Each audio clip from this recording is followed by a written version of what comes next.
Hello guys, আজকে তোমাদের কিছু কথা বলার জন্য অ্যাকচুয়ালি ভিডিওটা অন করছি উইদাউট মেকআপ। এটা আগেই বলে নিতে হইলো, কারণ তোমরা তো ফার্স্টে আটা ময়দা নিয়ে অনেক চিন্তা করো। তাই আজকে আমি অ্যাকচুয়ালি কিছুই ইউজ করিনি, সরাসরি আর কি যেমন ছিলাম তেমনি কথা বলতেছি। আর আমার মনটা অ্যাকচুয়ালি ততটা বেশি ভালো নাই, কারণ হচ্ছে আসলে আমার মনে হয় না ফ্রেন্ড তোমাদের ঘরে তোমার মা বোন আছে। মানে সবার কথা বলতেছি না, যারা যারা এই কাজগুলো করছে জাস্ট তাদের কথাই বলতেছি। রিসেন্টলি আমার একটা সেলফোন চুরি হয়ে গেছে।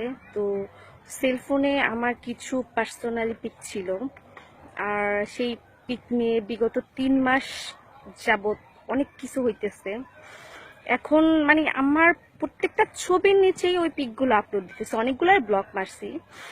আর হচ্ছে কি বলবো, তোমাদের ফ্যামিলিতে যদি তোমার বোনের এরকম একটা ছবি, বা তোমার মা, তোমার আত্মীয় স্বজনের মধ্যে যদি এরকম ছবি পোস্ট করা হতো, তাহলে কি তোমরা এসব করতা? অ্যাকচুয়ালি মানুষের লাইফে পাস্ট আছে। সো তেমনি ধরে নাও আমার লাইফে কোনো কিছু পাস্ট ছিল।